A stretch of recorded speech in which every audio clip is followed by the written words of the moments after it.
Home Depot just took over Walmart. When we talk about the largest hardware stores in the United States of America, we talk of Lowe's and Home Depot. Lowe's was standing alone in the chart for a very long time, and then in the 80s, Home Depot surpassed Lowe's and it has remained that way since then. In today's video, I'm going to show you how Home Depot became the largest retail store in America, surpassing the popular Walmart. Over the years, the two biggest retail stores in the world were Amazon and Walmart.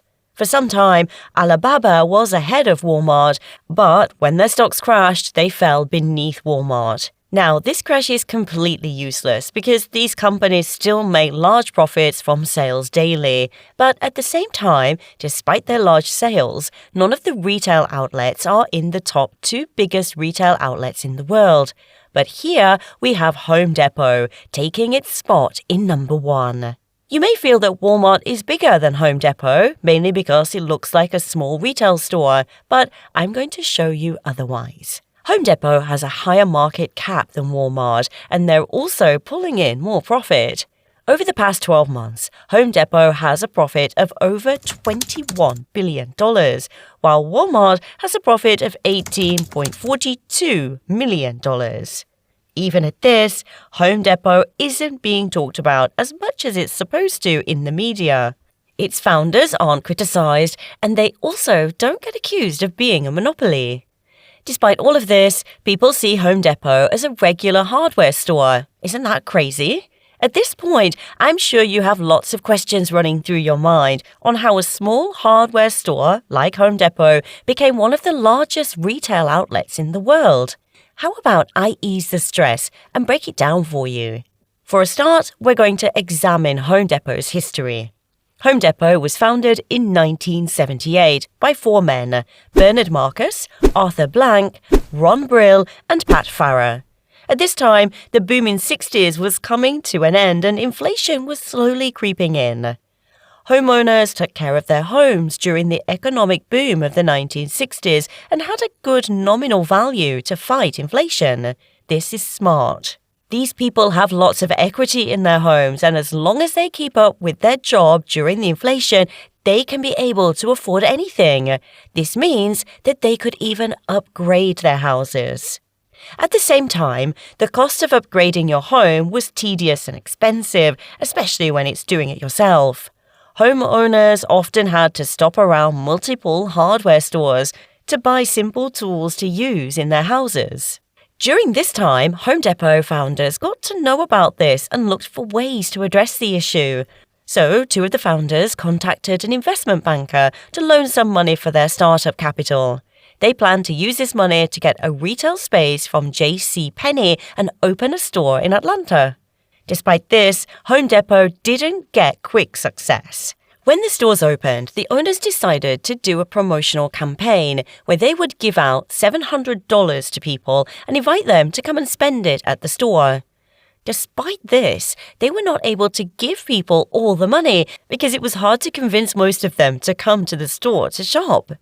Vendors didn't want to work with them, and it was difficult for suppliers too. Things got so bad to the extent that the owners stocked up the store with empty cans just to make it look full. Despite this hard time, Home Depot had the best customer service, which differentiated them from other retail outlets. From the very beginning, Home Depot took customer service seriously. One of the founders told a story to an interview of how a customer came to the store to return an item. The customer flared at the employees, but the burner was so helpful that the customer felt bad for returning the item. In return, the customer gave the burner some okra she grew on her farm, and this showed the importance of happy customers. From then on, Home Depot had a strict policy, which is the customer is always right. For example, a customer came to return a tire at Home Depot. If you take a look back, one of the Home Depot's earliest stores was a tire store, and the customer came to return an old tire he had got from an old store. The tire was collected by the employees and hung on the cash register to pass a message to the customers. It was to show them that their core values are valuable to Home Depot. Now, aside from keeping customers happy, they also made their employees happy. Bernard knew how important this was. Before starting Home Depot, Bernard and his colleague were working in a store called Handy Dan. They were one of the top workers in the top ranks. Despite their positions, they were still treated badly by their employers. Because of this, they knew how important employee satisfaction was, and to date, their employees are treated in a very good way, better than Walmart. This made Home Depot generate lots of profit in the 90s. Do you think hardware stores are outdated? Share your view in the comments section below, and if you love customer and employee satisfaction, please give this video some thumbs up below. Although Home Depot achieved all these things, it wasn't still enough to attract many customers. They had so many competitors, just like Lowe's. Lowe's also specialized in home appliances, which made it much harder to compete with them. They needed a huge jackpot to hit the market, so they hired more people. Home Depot hired different people from different categories, like plumbers, electricians, and also painters. They were assigned to different sections which would be easier to attend to customers' questions.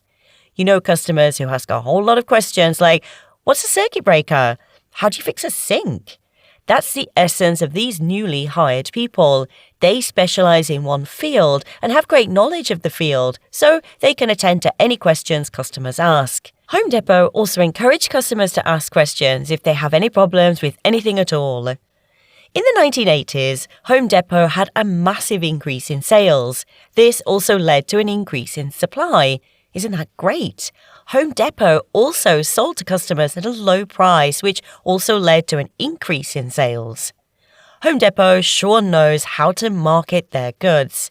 This was how Home Depot gradually became a very popular store. In the year 1989, Home Depot gradually became the largest home appliances retail outlet, surpassing Lowe's. They became the largest home improved chain in the whole of the United States of America. As they were slowly coming to the top, they came across another competitor named Amazon. Amazon came about in the digital age, and most people slowly migrated to it because of the ease of shopping. Home Depot didn't have an online space at the time. At the same time, Amazon didn't stay competitive for too long, as people didn't want to wait for 2 or 3 days before their packages arrived. Their first instinct is the Home Depot, because it's closer, nearby, and you won't have to wait 2 days before your shipment arrives. You can just walk up to the store, pick up what you want, and then leave. And this was one of the advantages that Home Depot had over Amazon. The customer's sense of urgency was the advantage Home Depot had, but it doesn't mean Home Depot didn't go digital. They had an online shopping website, which had better features than other online shopping websites. You could easily locate the categories of what you want. You could even see which Home Depot store was nearby. Also, your home address is automatically saved in the website, so you don't have to insert it again. Even though other retail outlets adopted the same method of buying and selling, customers still patronized Home Depot. Home Depot has always been known for amazing customer service, so customers always move to Home Depot. For example, if you take your products back to Amazon because you didn't like what you ordered, it may take a long time for them to get back to you. It may even take weeks. But with Home Depot, you get your returns faster, which is simply amazing. Home Depot is truly the best home-based store. Home Depot has so much knowledge and expertise that you won't find anywhere, and that's why they stand out to date. What retail store do you prefer between Home Depot, Lowe's, and Amazon? Share your opinions down below in the comment section, and don't forget to like this video. See you next time.